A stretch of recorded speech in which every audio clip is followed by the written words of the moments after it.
Assalamualaikum warahmatullahi wabarakatuh. Waalaikumsalam warahmatullahi wabarakatuh. Alhamdulillah walhamdulillah thumma alhamdulillah alladzi arsala rasulahu bil huda wa dinil haqq liyudhhirahu 'ala dini kullihi wa kafa billahi shahida. Asyhadu an la ilaha illallah wa asyhadu anna Muhammadan 'abduhu wa rasuluh la nabiyya wa la rasula ba'da. Amma ba'd. Qala Allah ta'ala fi kitabihil karim ba'da a'udzu billahi minasy syaithanir rajim. Bismillahirrahmanirrahim. Ya ayyuhalladzina amanu taqullaha haqqa tuqatih wa la tamutunna illa wa antum muslimun. Bapak Ibu jamaah salat tarawih yang semoga dirahmati Allah Subhanahu wa taala. Pripun kabare Pak? Alhamdulillah. Saya biasanya cuma nanya itu pripun kabare. Kalau yang lain saya enggak sedih. Gini. Saya semua ini. Saya alhamdulillah. Alhamdulillah Pak Bu, kita masih diberikan kesehatan, masih diberikan kesempatan dan ruang waktu sehingga kita bisa melaksanakan segala bentuk ibadah yang diperintahkan Allah Subhanahu wa taala. Nah, maka karena nikmat yang diberikan Allah Subhanahu wa taala, mari sama-sama kita bersyukur. Karena apabila kita bersyukur, maka nikmat yang diberikan Allah akan bertambah. Nah, tadi saya nanya sehat ya Pak? Nah, kalau misalkan kantongnya sehat ya Pak? Betul.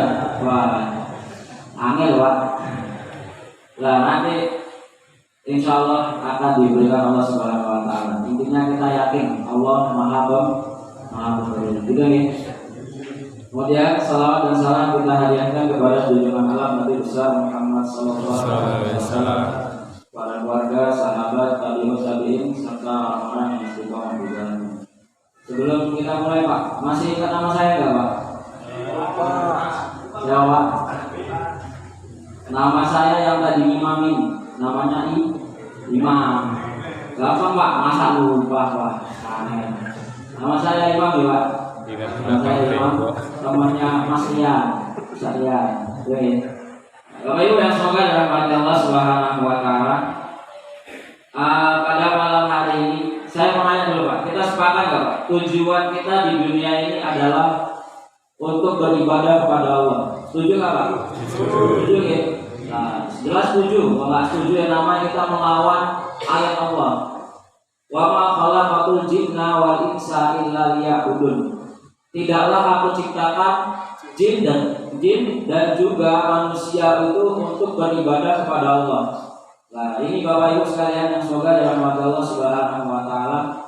Jadi tujuan kita diciptakan oleh Allah Subhanahu wa taala itu untuk beribadah. Nah, kemudian Bapak Ibu, selain kita beribadah kepada Allah Subhanahu wa taala, kita harus juga mencari ridhonya Allah, Pak. Kenapa kita harus mencari ridhonya Allah? Karena salah satu tiket kita masuk ke surga Pak, itu adalah ridhonya Allah. Tanpa ridhonya Allah, kita nggak akan masuk surga Pak. Nah, maka dari hal ini, mari sama-sama kita mencari ridhonya Allah Subhanahu wa taala. Kemudian timbul pertanyaan, lah terus gimana cara mencari ridhonya Allah Subhanahu wa taala? Nah, Rasulullah SAW menyampaikan ada 3 hal Pak. Ada 3 cara agar kita mendapatkan ridhonya Allah Subhanahu wa taala. Rasulullah SAW bersabda, "An Abi Hurairah radhiyallahu anhu qala Rasulullah SAW, Inna Allah ta'ala yarda lakum salatan wa yakrahu lakum salatan. Fayarda lakum an ta'budullaha wa la tusyriku bihi syai'an wa an ta'tasimu bihablillahi jami'an wa la tafarraqu. Wa yakrahu lakum qila wa qala wa kathratus su'ali wa idha'atul ihsan." Bapak Ibu yang semoga dirahmati Allah Subhanahu wa taala, kata Rasulullah sallallahu alaihi wasallam, sesungguhnya Allah Subhanahu wa taala itu meridhoi kalian atas 3 perkara. Dan membenci kalian atas 3 perkara. Dan ia meridhoi kalian yang pertama tadi, an ta'budullaha wa la tusyriku bihi syai'an. kita beribadah kepada Allah Subhanahu wa taala, diperintahkan oleh Allah kita beribadah kepada Allah, kemudian tidak menyekutukan Allah dengan segala sesuatu pun. Gampang Pak? Gampang ya? Gampang. Yang pertama, kita cukup beribadah sama Allah dan yakin bahwasanya pencipta kita hanya Allah, dan yang harusnya kita sembah hanya Allah, bukan dukun. Nah, ini kadang kebanyakan masyarakat Indonesia masih percaya sama dukun. Nah, gimana? Masih percaya sama nyembah pohon misalnya. Wah, aneh Pak. Maka diperintahkan oleh Allah Subhanahu wa taala kita beribadah kepada Allah, kemudian tidak menyekutukan Allah, Pak. Nah, ini syarat kita bagaimana agar kita diridhai Allah Subhanahu wa taala. Cukup kita beribadah, yakin bahwasanya Allah itu Tuhan satu-satunya. Qul huwallahu ahad, Allahus samad, lam yalid wa lam yulad wa lam yakul lahu kufuwan ahad. Itu di dalam surat Al-Rawah. Al-Humazah. Bukan. Surat Al-Ikhlas. Kata Allah Subhanahu wa taala di dalam surat Al-Ikhlas ayat pertama, katakanlah bahwasanya Allah Subhanahu wa taala itu hanya satu. Nah, jadi kita harus percaya bahwasanya yang menciptakan kita hanya Allah. Jangan percaya sama dukun, Pak. Nah, nanti kalau udah percaya sama dukun, sama dengan kita menduakan Allah, dan Allah tidak itu. Kemudian Bapak Ibu yang semoga dirahmati Allah Subhanahu wa taala. Yang kedua, wa ta'tasimu bihablillahi jami'an. Kalian berpegang teguh pada tali Allah Subhanahu wa taala. Maknanya di sini, Pak, kita diperintahkan untuk bersama, bersatu, berpegang teguh kepada talinya Allah Subhanahu wa taala. Kita bersama-sama, bareng-bareng beribadah kepada Allah, bersatu. Agar apa, Pak? Agar umat ini menjadi umat yang kuat. Nah, kemudian yang ketiga tadi, wala tafarraqu, dan janganlah kalian terpecah belah. Nah, ini kadang hanya masalah sepele, seringnya kita terpecah belah. Hanya perkara masalah sepele gitu ya. Hanya masalah sepele, terkadang kita malah membuat jamaah-jamaah yang baru. Sementara kita diperintahkan oleh Allah Subhanahu wa taala itu bersatu. Biar kita berbeda, tapi agama kita tetap satu. Gitu ya. Nah, Bapak Ibu sekalian, semoga dirahmati Allah Subhanahu wa taala. Kemudian ada 3 perkara juga yang dibenci Allah Subhanahu wa taala. Kalau tadi 3 hal yang diridhai Allah Subhanahu wa taala. Ini juga penting, Pak. Agar apa? Agar kita mengetahui bagaimana Allah itu tidak meridhai kita dan kita menjauhi hal-hal tersebut. Kemudian yang pertama tadi, wa yaqrahu lakum tilawaqala. Tilawaqala itu menyampaikan satu kabar yang belum jelas benar apa enggaknya, Pak. Kalau bahasa sekarang hoax. Nah, Bapak Ibu sekalian, semoga dirahmati Allah Subhanahu wa taala.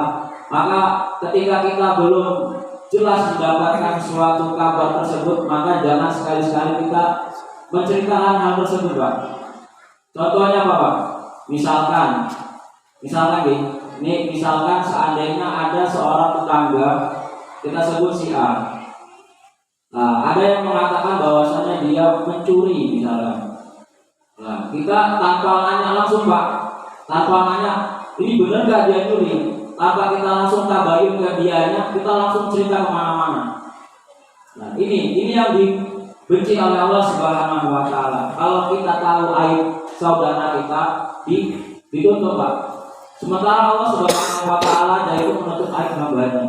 Lagi kita sebagai hamba kok malah membuka aib saudara kita. Ini namanya kita mendahului Allah. Nah, maka di sini diperintahkan kita untuk jangan menyampaikan hal-hal yang belum benar. Lah kalau misalkan hal itu nggak benar, sama dengan apa namanya, Pak? Berbohong. Nah, kemudian kalau hal itu tersebut benar, maka namanya ghibah. Lah dua-duanya sama-sama dosa. Nah, kemudian Bapak Ibu yang semoga dirahmati Allah Subhanahu wa taala. Kemudian yang kedua, wa kasratus su'ali. Nah, kemudian yang kedua banyak tanya dalam hal agama. Yang mana hal tersebut menyulitkan kita dalam beribadah, Pak. Contohnya itu kaum Jawa, Bani Israel. Bani Israel itu salah satunya dikutuk sama Allah, Pak. Itu karena banyak nanya, Pak. Nah, kita diperintahkan itu cukup apa hal-hal yang udah diperintahkan, udah jelas ada hadisnya, ada dalilnya, cukup langsung kita kerjakan. Gitu nih. Jangan seperti kaumnya Bani Israel dikutuk oleh Allah Subhanahu wa taala karena banyak nanya. Gitu nih. Nah, kemudian Bapak Ibu sekalian semoga rahmat Allah Subhanahu wa taala. Yang ketiga wa ita'atul mali. Nah, yang ketiga ini suka menghambur-hamburkan harta. Allah tak suka sama orang-orang yang suka menghamburkan harta, Pak. Sementara saudara-saudara kita di luar sana banyak yang gak makan, banyak yang gak punya rumah, gak punya tempat tinggal. Lah kita yang punya rezeki lebih malah menghambur-hamburkan harta kita, foya-foya. Nah ini Allah gak suka, Pak. Maka ketika kita masih diberikan rezeki, masih bisa makan, masih bisa minum, punya tempat tinggal, punya kendaraan, kemudian hartanya kok malah berlebih, maka monggo disedekahkan, Pak. Sedekahkan harta kita agar apa? Karena agar harta tersebut barokah. Karena di dalam harta kita itu ada sebagian milik orang lain. Maka harta yang kita miliki monggo sebagian disedekahkan. Bapak Ibu sekalian semoga dirahmati Allah Subhanahu wa taala. Saya rasa cukup ya. Jangan lama-lama nanti bosan. Bapak Ibu sekalian semoga dirahmati Allah Subhanahu wa taala. Sekian yang saya bisa sampaikan, semoga bermanfaat. Akhirul kalam, assalamualaikum warahmatullahi wabarakatuh.